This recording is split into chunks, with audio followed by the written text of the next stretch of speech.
Hey everybody, welcome back to the Dungeon Dive. Daniel here, and welcome back to my series on Dungeon Crusade.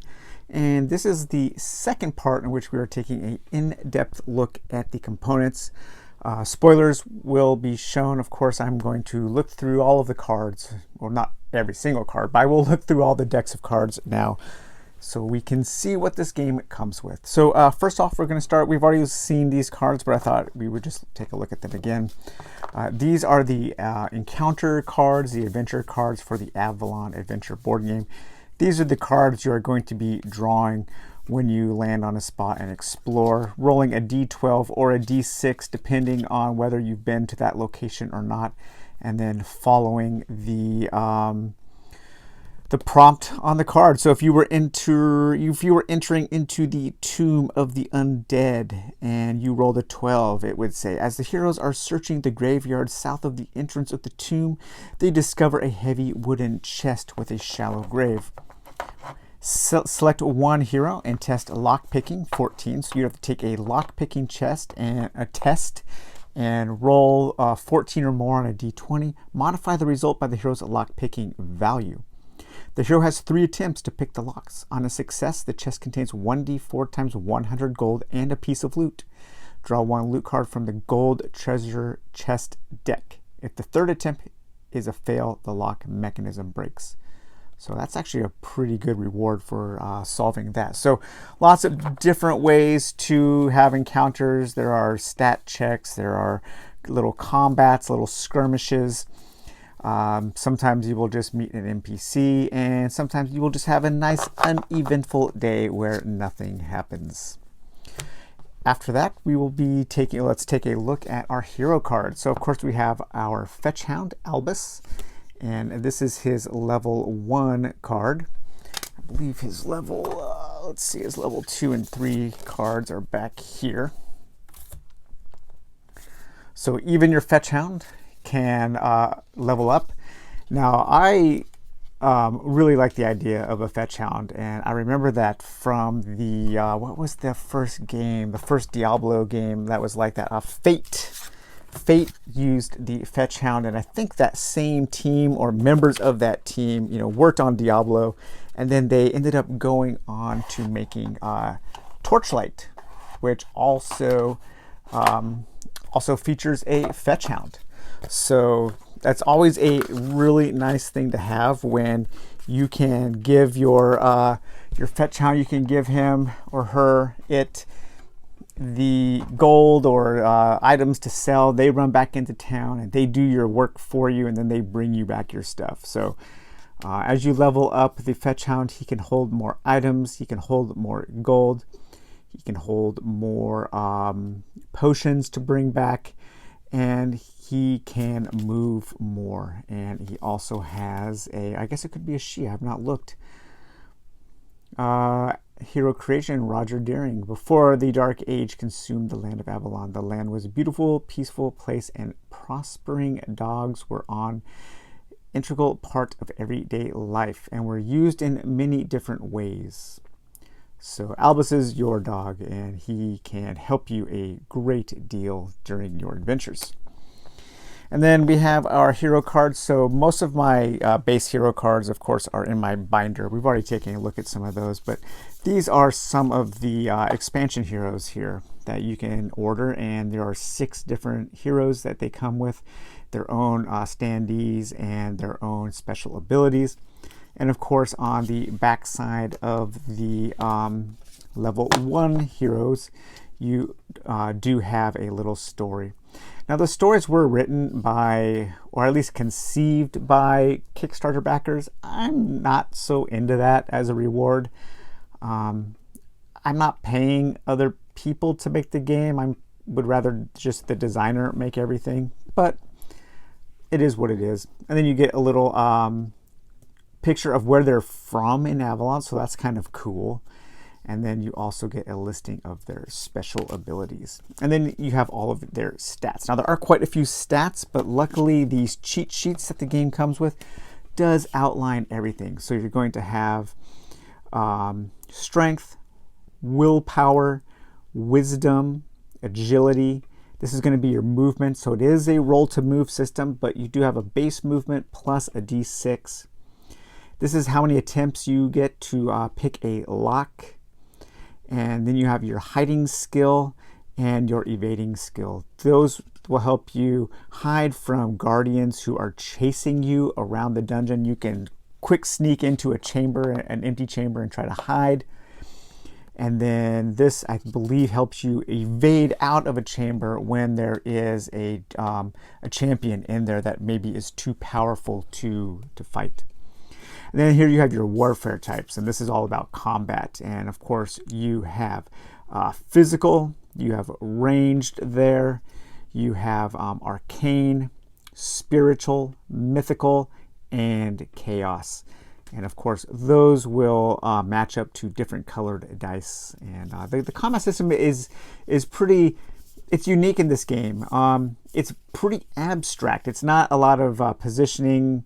It's almost like it really is like an old JRPG, like kind of the original Final Fantasy games, where you go up adjacent to an enemy and then you kind of go off and have a battle kind of on a different screen almost. You don't have to worry about positioning. There is no like range really, unless you're using a special ability to snipe or something. But the combat is pretty basic. Most of the time, if you're out in the dungeon and you're having combat, you will just have one attack and then that combat is over. If you are in a chamber having a combat, it is a fight to the death unless the heroes evade. So these are the expansion characters: Matari, Jorah Oakheart, Lyrena Nightweave, Kane Redfeather, Carrick Rowan, and Korath Doomswood. The quality of the hero cards is pretty good. They have a nice feel to them. I wish they were a little brighter, because I am going to be laminating mine because they are a little thin.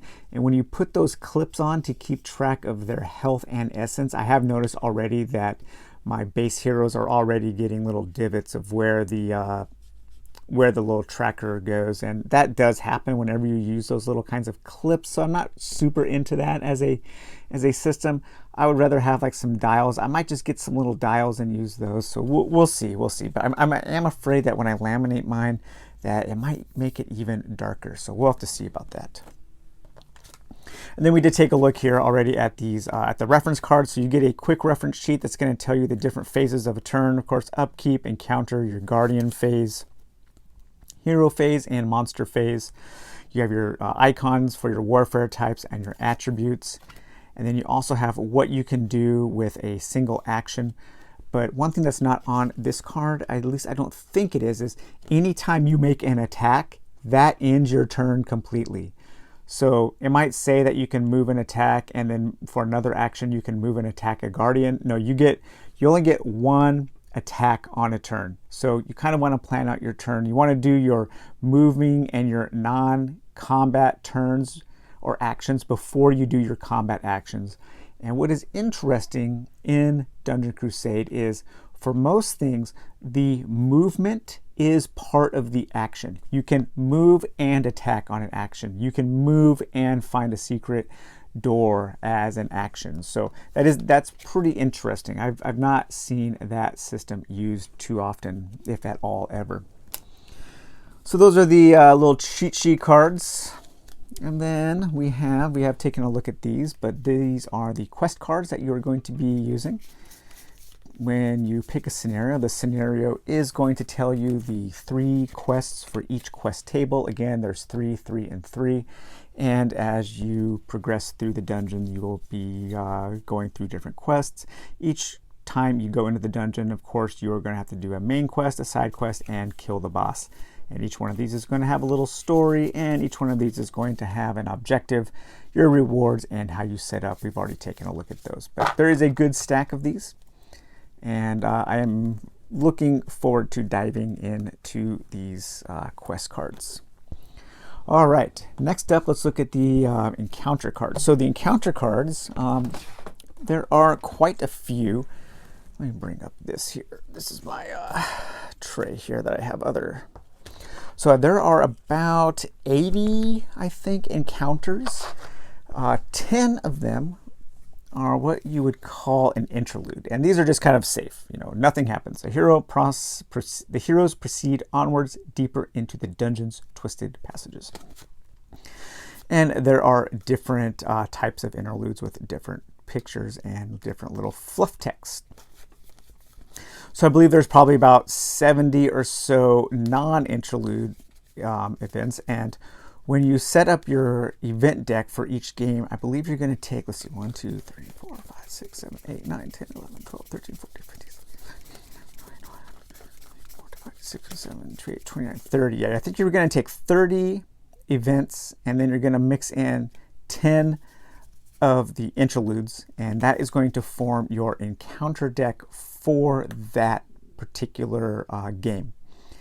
And you have a huge selection of encounter cards that you won't be using for that one game. So there is a lot of variety, a lot of opportunities to face new kinds of events and encounters every time you play the game. You know, it's like having a huge stack of encounter cards for Warhammer Quest, and every time you play the game, you will see new ones, or for like, you know, Secrets of the Lost Tomb. So lots of good variety in these encounters. There are environmental encounters, there are tests, there are events.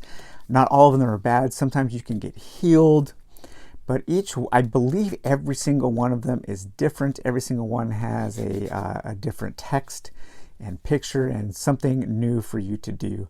This is an environment. In the far distance, the heroes hear a soft angelic voice chanting an ancient battle hymn. While this environment is in effect, all heroes gain +2 to their base movement. I believe an environment comes out until it is replaced by another environment. So yeah, pretty cool. There is a lot to explore in this event deck, and it's one of the things I am most excited about in this game. Next up, we'll take a look at the treasure chest deck. This is a single deck. There aren't any other cards that you're going to be adding to it, so you'll be using this deck in every game.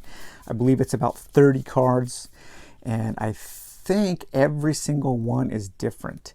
And Roger's been pretty cryptic on the stuff that's in here. I know he hasn't shown a lot of the cards, so I'm about to go through the deck. So if you don't want to know, don't watch this part, skip ahead, fast forward. But there are some really cool things that you can find while you are exploring and while you are picking up treasure. It really is a risk and reward system, because there are a lot of really good things, but there are some really bad things as well, and some traps. Of course, you have your mimic, lots of gold and loot, sacred idols. I was really surprised when I started looking through this deck, the kind of things that that you can find hidden in treasure chests in this game. That's really cool, that explosion, the prismatic shift. But yeah, this is a really cool deck of treasure cards, and I'm looking forward to everything. Every time you pop open a treasure, it's going to be exciting to find out what happens. Next up, we'll take a look at the celebration day gifts. So this is after you've solved 1 table's worth of quests, 3 quests. You go back to town, and the villagers pool their resources together to give you something special, and they're pretty stingy. You can get some gold, but there is a lot of really big thank yous. If I got that from the villagers 2 times in a row, I think I might just leave that dungeon and let the monsters take over. I mean, that's just, and there's a lot of those in this deck. I have a feeling you're going to be playing a lot of games where all you're going to be given as a reward for being a hero is a big thank you. But you can get some pretty cool stuff. But yeah, there's a lot of big thank yous. I better not get too many big thank yous. I'm going to be playing my heroes more like sword and sorcery heroes. I'm in it for the loot. Next up is the secret room deck. So as you will be exploring, some of these chambers will they will kind of be hidden until your hero discovers that it is in fact a secret room, and then they can try to pick the lock to get into that secret room, into that secret door that they've discovered, and then they can find out what is in here. They can find some money. I think it's anywhere between like 4 and 2,000 gold, or you can find an empty chamber. Not a lot of big surprises here. You're either going to find gold or you're going to find an empty chamber, in addition to whatever else is in that chamber, maybe a crate or a treasure chest or something like that. The mining system. So when you go to a mining node, you're going to flip over a token to find out if it is actually a mining node or an empty node. And then you can spend one of your actions to mine. There are going to be 4 different mine decks. Each one is comprised of 32 cards. And sometimes you will find that the mining node gets exhausted, and so you can't mine at any nodes that A, B, C, or D. If this was A is always exhausted now. But you can also find all kinds of different gems, and you want to collect a number of those gems in order to craft the jewels here, the gems on these recipe cards. And each one of these is going to take a certain number of gems. So this takes this recipe will create a greater jade prowess gem. Once inserted into a weapon socket, add +4 to arcane warfare rolls. So then you could take this and you could slip it under your weapon on either side, and you would get a +4 to your roll. That's a huge bonus. And you basically have gems that coincide to every kind of warfare, plus other things. Some of them are like prismatic, where they will give you bonuses to 2 or 3 or even, I believe, up to 4 different yes, so this gives you a +3 to all affliction rolls, which is pretty cool. But yeah, lots of neat things to mine and to create. I have a feeling that this is going to become very crucial to powering up your characters and to getting their weapons in better order. And this is your pickaxe that you're going to be used while you are mining. And each time you use it, you're going to roll a d12. And if the result is within this range, you slide a little tracker down to eventually you're going to have a dull pickaxe, for which you will need to send back to the blacksmith using Albus, and the blacksmith can sharpen it up for you so you can continue to use it. Really neat system. I like that a lot. All right, and then we have, of course, we have our character's special abilities. Each character has 3, but you will only ever see 2 in a game. This is one area where I really feel like the game could use a little more. And let me tell you why. These are kind of unexciting. And the main reason is because you have holy damage. You have levels 1, 2, and 3. Okay, level 1, you can use it and you deal 1 damage. If you go up to level 2, the only thing it adds is an additional damage. You go up to level 3, you just do 3 damage. They don't change. They don't have any added effects. A lot of times in RPGs, you know, you have one basic spell at the beginning of the game. You level it up and it still does its like basic thing, like it still does an attack, but then it also does extra stuff. I really feel like this was a missed opportunity to make the level 3s do more things. Like maybe it would also do some splash damage to another adjacent enemy, or maybe it would additionally heal an adjacent hero or something like that. But they're all basically like that. Like divine healing, you can heal at 4 spaces away for 4 health. You can heal at 6 spaces away for 6 health, or you can heal for 8 spaces away at 8 health. No additional cool effects come with the abilities. So I think that is a place where Roger might be able to think about adding things, adding more advanced abilities in an expansion, something just to spice them up a little bit, because they are just kind of basic. And I don't really see him using these a lot in his demonstration videos. So I was wondering how cool they were going to be when they finally came out. And unfortunately, I don't think they're all that cool. This is, I think, a real area where the game can improve, and maybe, maybe we can just, as fans, maybe we can just make up our own cool abilities. But you could do like an attack that maybe adds, you do damage, and it also lets you move a square or something like that. Just adding a little bit more variety to the abilities there.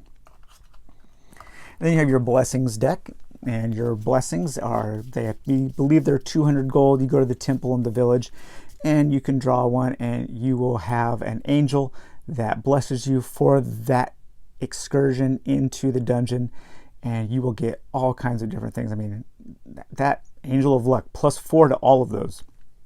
Holy cow, that is amazing.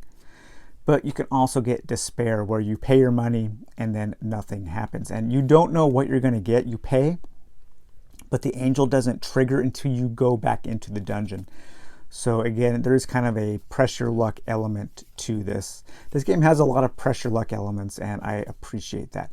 But these are cool. These are definitely something that you probably want to take a chance on when you can, because a lot of these, I think, are really going to add some much needed bonuses to your heroes. And then let's see, what do we have next? Let's look at some minions. So this is your basic deck of level 1 minions, and you have level 1 minions, level 2 minions, and level 3 minions. And then also, if you bought the add-ons, you also have all of these again in an advanced form, in a elite version, and then you also have a heroic version. So these you can mix and match. One cool thing that I heard that somebody's doing is, like, if you were to kill this regular shadow dweller, you would remove this, and then you would add in one step more powerful. So you would add in like an elite or a heroic version of that monster to kind of keep a creeping power of the monsters. That might be kind of a cool idea. But with your minions, let's find all of these shadow dwellers in here to take a look at those. So there are only 10 minion types. You've got shadow dwellers, you've got orc archers, skeletal grunts, wraiths, black rock vipers, shadow servants, orc siege breakers, and cultists of Zool. One thing to note is, in your box, you're going to have a little packet of cultists of Zool. You have 3 of them. Those replace the level 3 cards that are in the packages of cards, because there was a misprint where the level 3 versions, it actually said level 2 on the back. So you want to substitute those out. Unfortunately, what a lot of people are finding is that that little pack of 3 extra cards got really sloshed around in the box, and people are finding that their cards are bent. And that happened to mine. Roger is looking into getting replacements for people. Goblin Footmen and Blackwood Prowlers would round out that list of minions. So there are only 10, but you have level 1, you have level 2, and you have level 3, which have different stats. And you also have 3 different types. So you have your regular one, which is your white star, and on there you're going to have a little bit written about the minion. And then on your other ones, you are going to have a special ability that they have on your more elite versions, which is kind of cool. And as they power up, the abilities become different and more powerful. So a lot of these level 1 minions also, it's very hard to get. You have to get a roll of a d20 to get any gold or any loot. So don't think you're going to be farming the easy level 1 minions for stuff. But you have those level 1, you got a whole deck of level 2 and a whole deck of level 3. Where things get more interesting, I think, are with the champions. So these are the enemies that are going to be residing in the chambers. These champions, they don't actually roam the dungeon. They stay in the chambers, and the heroes have to go to them to have these pretty epic fights. And these get really interesting. I think you've got Blackhand Sniper, Monster Spider, the Sisters of Faith, that's like this cult that's in the land, the Afflicted.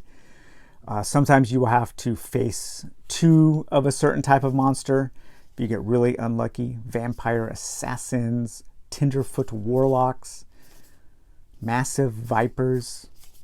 And then in the level 2 champions, you've got even different. So they're like, you get different champions in the different levels. The Primeval Regent, the Skeleton Warrior, the Blackhand Blade Master, Skeletal Archers. I know Roger likes skeletons a lot, and so do I. It's my favorite enemy to fight in a fantasy game. So lots of variety in the champions, which I was really happy to see, because I was hoping for a little more like variety types in the minions. 10 is good, but it is cool that they have different stats and stuff. And then we have our Guardian cards, which Guardians go from level 1 to 4. So when you're at level 1, you're going to be fighting level 1 Guardians. When you're at level 2, you will be fighting level 2 Guardians. When you're at level 3, there's a chance that you might fight a level 3 or a level 4 Guardians. The Guardians are pretty much the same, they just get stronger. And you have Nefarion, Razorfang, Lord Blackhand, Dreadthorn, Banevic, Red Widow, Horus, and Magmus, which I think Magmus is the most powerful enemy in the game. But those can get pretty brutal, and their standees are really awesome. Super high quality. Again, the standees in this game are just off the charts amazing.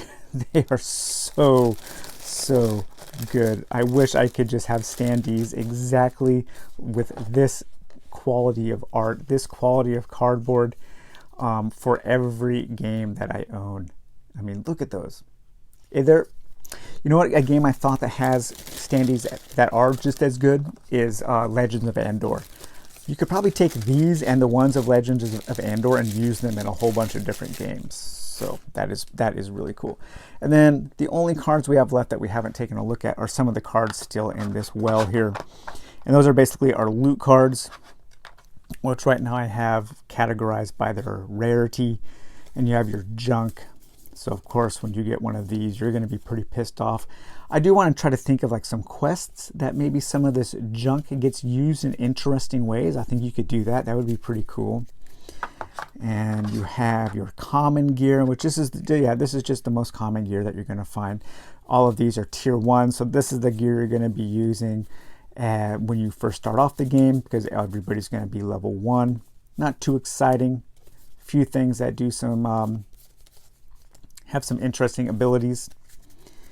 But as you get more and more, as you go higher up in the rarity list, you will have some better weapons. These are your uncommon, your green. You can tell by the gem there. And these are going to be your blank gem spots, and that's where you can slide in your gems that you craft. And you would just slide them in like that. So if you had that on this weapon, you would have the Scepter of Justice. It does 2 damage. It gives you that, I think it's spiritual warfare and arcane warfare. So you would have a nice, well-balanced weapon there for 2 different types of warfare, 2 different types of combat, and you would also do 2 damage. This says +2. It's a little misleading. That doesn't actually really add to anything. That just tells you, you know, you're doing 0 damage. Then if you have this weapon, you're doing 2 damage, something like that. But it just goes up in tiers, and every card is different. Every card has different art. So like I said, there is so much art in this game. Some of the cooler weapons, of course, are your legendary weapons. I can't even imagine like managing this much art. Again, we are just in a golden age of art for games, because all of our games come with so much art now. We take it for granted now, you know. It's like this and Etherfields just having hundreds and hundreds of pieces of original art. And you go back and look at all the old games that we love, and they just did not come with this much art. So always be thankful for the artists who work so hard to make our games look so cool. Well, yeah, we need to look at the traps. What happened to the trap cards? There they are. We have these Tavern tasks, which these are little side quests that you can add. There are only 6. I would like to see more. Hopefully we get more in an expansion. But these you can take to add a little bit of flavor to a quest you are already on. So something that you can be thinking about while you are playing the game to win some more gold and some more experience, or life force as it's called, I believe. And the trap cards. So here we have our trap cards. Lots of different trap cards with that great black and white line drawing from Dean Spencer there. Really cool stuff.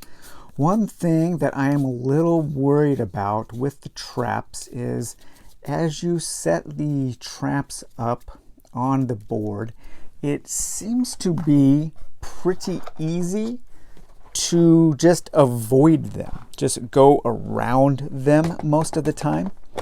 The traps are going to be set up on little skulls like this that you can just set your trap tokens on. So I'm not sure yet, but I was thinking about giving the heroes an incentive to do heroic things like trigger traps, and if they survive unscathed, give them a bonus. You know, it's another way to add a little bit of pressure luck, a little way to incentivize a hero for doing something kind of heroic and wild, you know, like, oh, I want this treasure chest. Well, I could go around, and that's probably what you would do, but I want my hero to like jump over this treasure, jump over this trap, possibly triggering it to land on this treasure. And if that hero survives that trap unscathed, then maybe they get like +1 experience, or they can heal, or just a little incentive to live dangerously rather than going around. That is something I'm going to explore in my games as I play them. So, all right, guys, well, that was a long video, and we have now looked, at least in some capacity, at everything that comes with Dungeon Crusade, except the dice. Here are the dice. Good quality dice. You got your white dice for different things. This does not come with it. This is what I'm going to be using for my terror track, since I'm not using the village. You got your warfare dice. Yeah, lots of, you got your patrol route die. That's going to, your D8 here, that's going to be controlling the enemies and how they move around the map and how they attack you and all that kind of stuff. So yes, great. We have now looked at everything. I've done a video where we've explored this game very deeply, the components and some of its broader concepts. Now I get to actually set it up and play. I'm so excited. That's, you know, one of the things I have to do is, if I want to do these kinds of videos, is work my way up to actually playing the game. And I've only set it up a little bit and done some little experimentations, but now I get to actually go for a full game, and I am super excited. So, all right, guys, well, I hope you enjoyed this long look at the components, and we will talk to you later. Bye-bye.